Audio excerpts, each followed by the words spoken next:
Okay, well, welcome back to our class on software engineering. We're continuing to work through this third section now, and this is where we're talking about these advanced software engineering topics. We talked about in general the idea of software reuse last time, and now we're going to be talking about looking at component software engineering and how you can be utilizing components in development of a software project. So we'll talk about components and component models. We'll talk about component-based software engineering processes, and finally component composition. So component-based software engineering is an approach to software development that relies on the reuse of entities called software components. So there's pieces of things that have already been developed that you're going to be integrating into what you're doing. It emerged from the failure of object-oriented development to support effective reuse. Single object classes are too detailed and specific. And this tends to show the perspective of the author and the kind of work and things that he has done. Components are more abstract than object classes and can be considered to be standalone service providers. They also exist as standalone entities. So what are the essentials for component-based software engineering?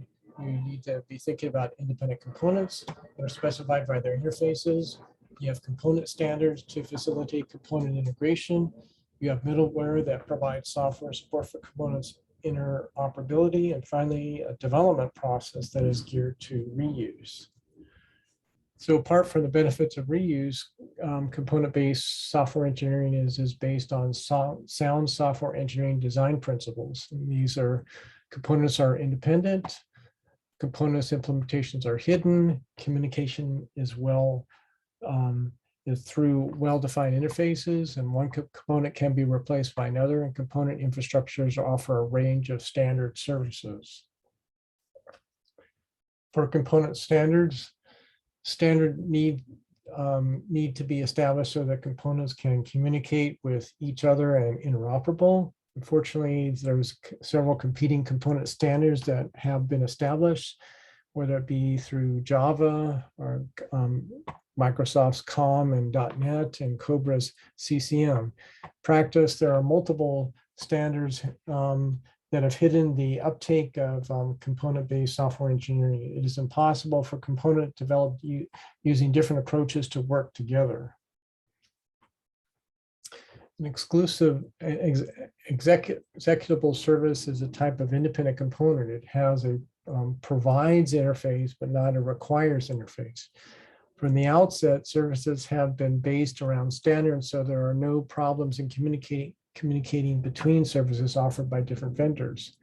System performance may be slower with services, but this approach is replacing CBSE in many systems. We'll get more into that in chapter 18. Well, let's look at components and component models. Components provide a service without regards to whether the components is executing or its programming language. The component is an independent executable entity that may be made up of one or more executable objects. The component interface is published and all interactions are through the published interface. So what's the definition of a component? Here's a couple authors that are giving some perspectives. And the first is a software component is a software element that conforms to a component model and can be independently deployed and composed without modification according to a composition standard. And another one is a software component is a unit of composition with contractually specified interfaces and explicit content dependencies only. A software component can be deployed independently and is subject to composition by third parties. So here are some of the component characteristics. You want it to be composable and deployable. So for a component to be composable, all external interfaces must take place through a publicly defined interface. Deployable, to be deployable, a component has to be self-contained. More characteristics, it needs to be documented, independent, and standardized. So for documented, components have to be fully documented so the potential users can decide whether or not the components meet their needs. In terms of independent, a component should be independent. It should be possible to compose and deploy it without having to use other specified components. Finally, standardized. Component standardization means that the component uses a component-based software engineering process, has to conform to a standard component model. So in terms of components as a service provider, the component is an independent executable entity. It does not have to be compiled before it is used with other components. The service offers offered by a component are made available through an interface, and all component interactions take place through that interface. The component interface is expressed in terms of parametrized operations, and its internal state is never exposed. For component interfaces, it provides interface, it requires interface. And so for provides interface, it defines the services that are provided by the component to other components. The interface essentially is the component API. It defines the methods that can be called by a user of the component. For requires interface, it defines the services that specifies which services may be made available for the component to execute as specified. And this does not compromise the independence or deployability of the component, because the requires interface does not define how these services should be provided.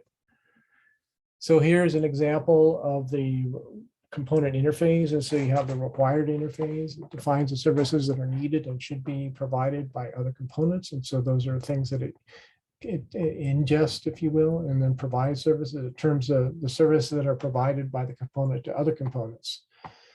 So we're using UML notation, and balls and sockets can fit together, as is what we're trying to show here. And part of what we would like to be doing in this course is giving you a little bit of an insight into using UML, and a little bit of giving you some perspective on another area, another modeling language called SysML. So here's a model of a data collector component. So you have, in terms of the requires interfaces, it needs a sensor management and sensor data that comes into the data collector. And here's the various interfaces that come out.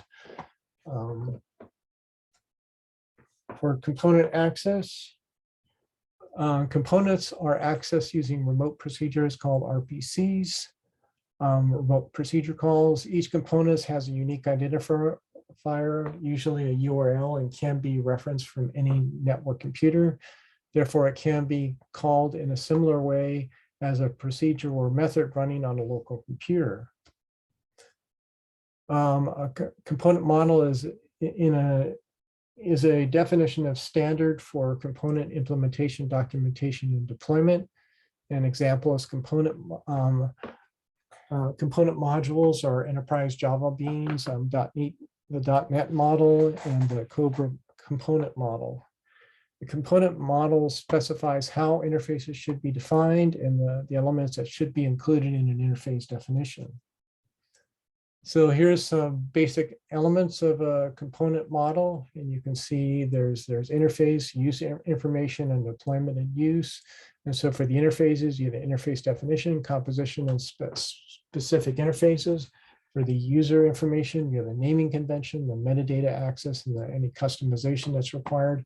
And for deployment, you have packaging, documentation, and anything that might be done for evolution support. So just in support of that, so for the interface, the components are defined by specifying their interface.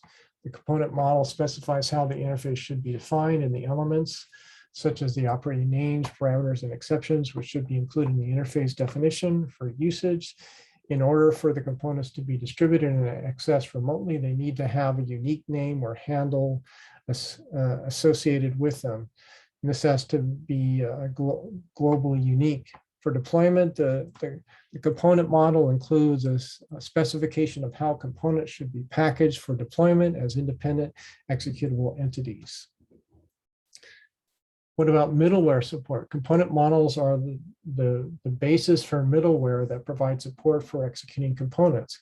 Component model implementations provide platform services that allow components written accordingly to the model to communicate. And support services are the application independent services used by different components. To use services provided by a model, components are deployed in a container. This is a set of interfaces used to access a services implementation. So middleware services defined in a component model. And so here you have the support services and platform services. And so for support services, you can component management, transaction management, resource management. And then you can be thinking about concurrency, persistence, and security. And then for platform, in that package, you have addressing, interface definition, execution management, and component communications. So let's talk about component-based software engineering processes. CBSE processes are software processes that support component-based software engineering. They take into account the possibilities of reuse and the different processes involved in developing and using reusable components.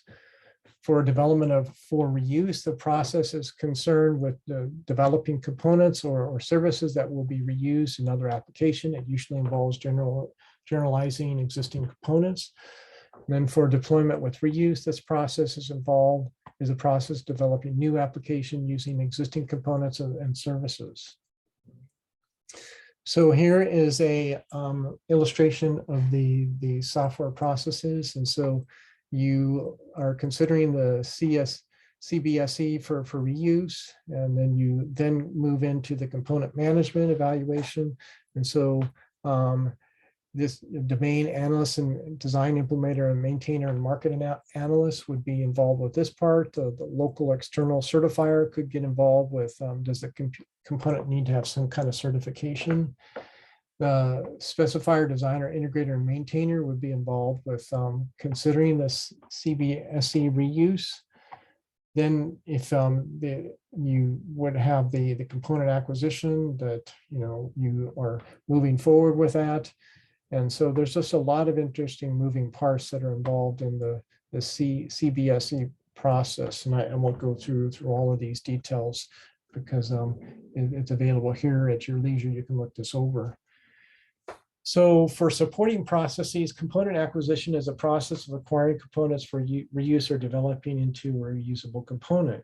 It may involve accessing locally developed components or services or finding these components from an external source. Component management is concerned with managing a company's reusable components, ensuring that they are properly cataloged, stored, and made available for reuse. Component certification is a process of checking a component and certifying that it meets its specification. Or CBSE for reuse focuses on component development. Components developed for a specific application usually have to be generalized to make them reusable. A component is most likely to be reusable if it is associated with a stable domain abstraction. In other words, a business object. For example, in a hospital, stable domain abstractions are associated with the fundamental purpose, nurses, patients, treatments, etc. For component development for reuse, components for reuse may be specially constructed by generalizing existing components. For component reusability, it should reflect a stable domain abstraction. It should hide state representation, should be as independent as possible, and should publish exceptions through the component interface. And there's a trade-off between reusability and usability. The more general the interface, the greater the reusability, but then it is more complex and hence less usable. What about changes for reusability? Things that you may have to consider is remove application-specific methods, change the names to be more general, add methods to broaden coverage. You may have to make exception handling consistent, add a configuration interface for component adaptation, and integrate required components to reduce dependencies.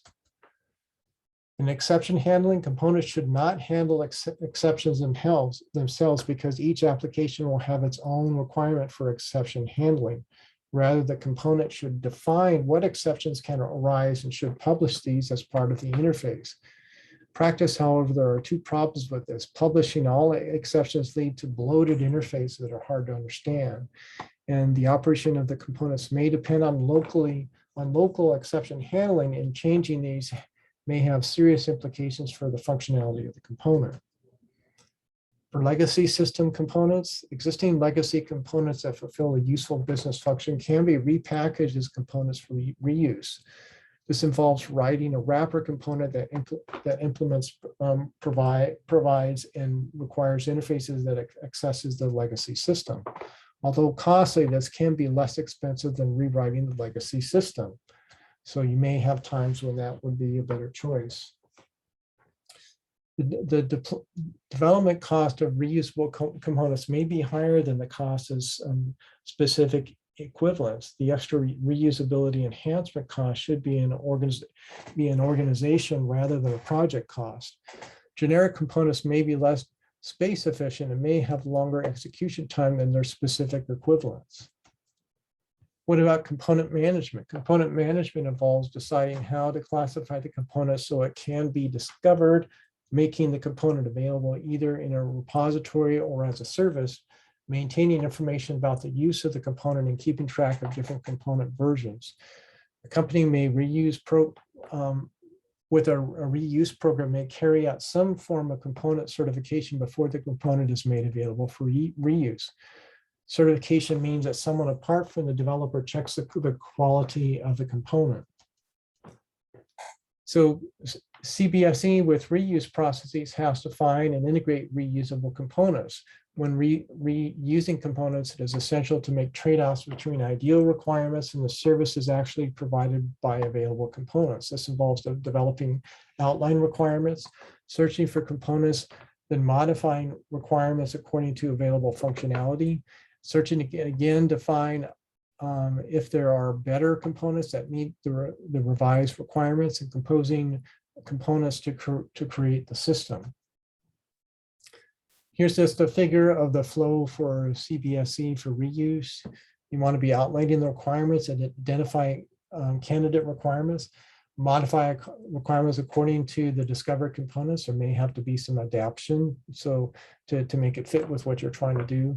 Then you can be doing your architectural design, identify candidate components, and compose the components to create the system. And so you have a couple of stages that you do the identification of candidate components and finally have the selection. In the component select identification problems, you do a search, you do the component selection, and then after that, once you've selected, you need to do a validation before you go ahead and use it. What are some of the issues with component identification? There's trust requirements and validation.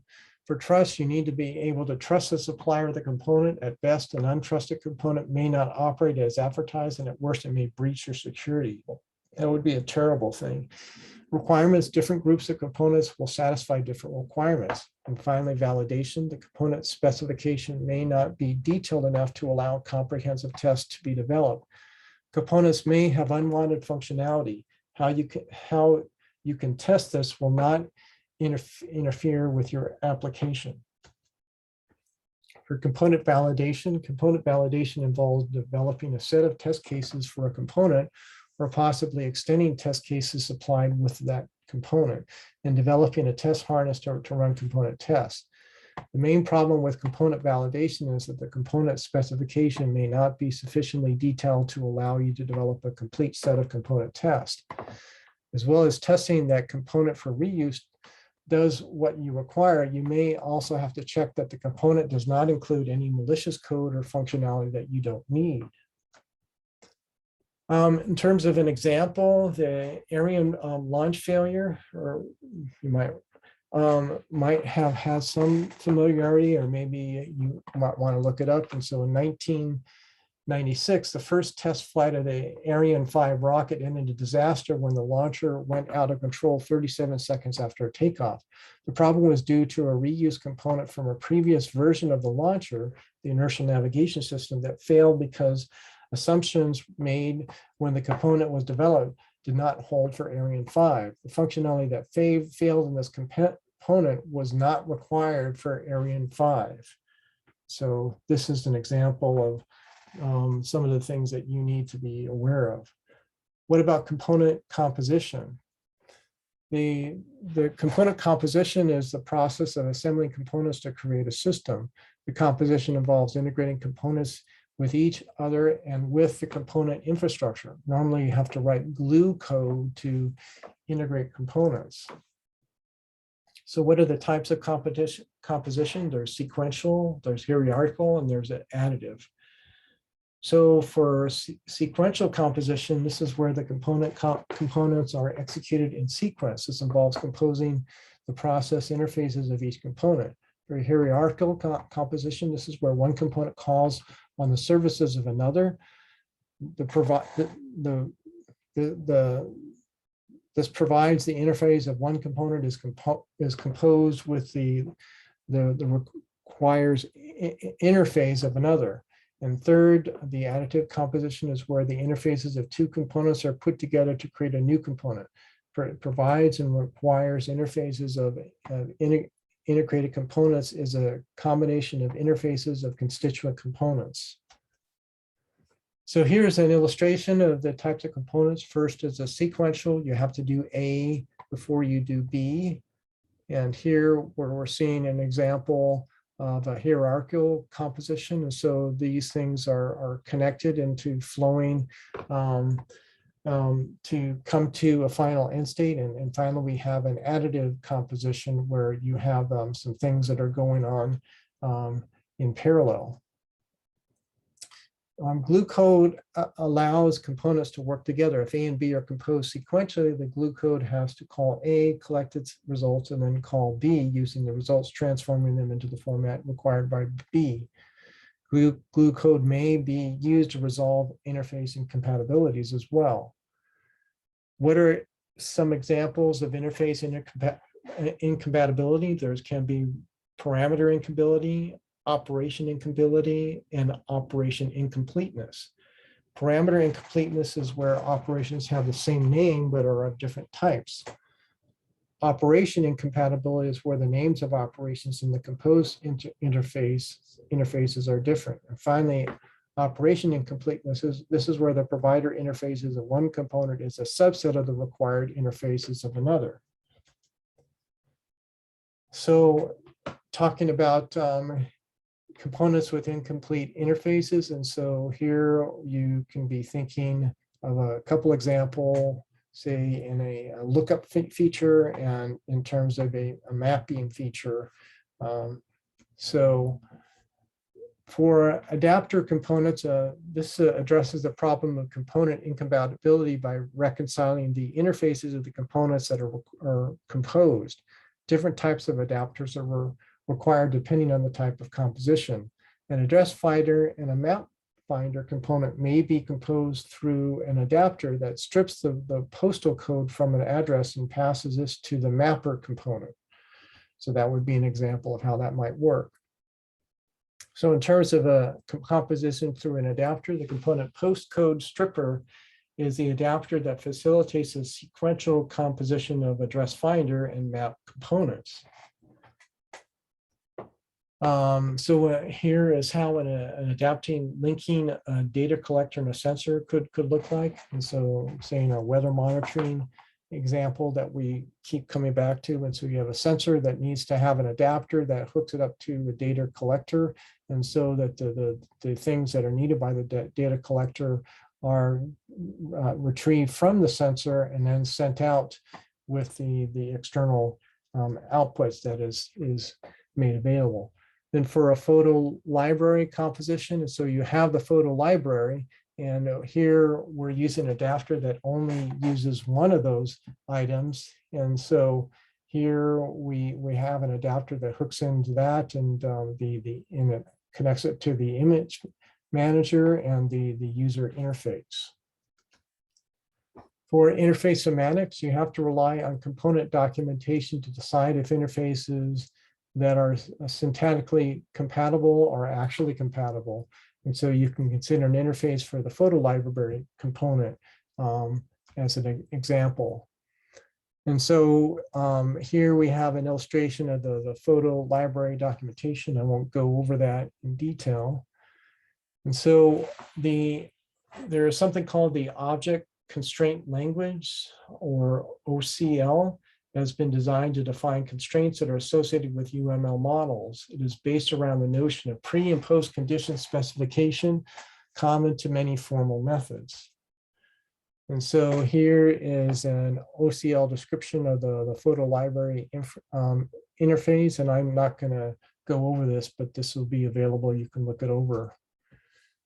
For photo library conditions as specified, the OCL associated with the photo library component states that there must not be a photograph in the library with the same identifier. The library must exist. Each new entry increases the size of the library by 1. If you retrieve using the same identifier, then you get back to the photo that you added. If you look up the catalog using the identifier, then you get back the catalog entry that you made.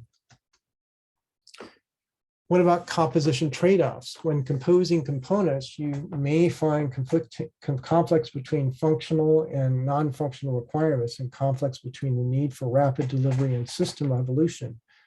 You need to make decisions such as what composition of components is effective, what composition of components allows for future changes, and what are the emergent properties of the composed system. So here are a couple examples of data collection and report generations where you're going from one component to another. And this is being laid out, and we're showing that in UML. And just to finish up with this chapter, so with some key points, component-based software engineering is a reuse-based approach to defining and implementing loosely coupled components into systems. Component is a software unit whose functionality and dependencies are completely defined by its interfaces. Components may be implemented as executable elements, including as a system or as an external service. A component model defines a set of standards that components, providers, and composers should follow. The key CBSE process are CBSE for reuse and CBSE for reuse.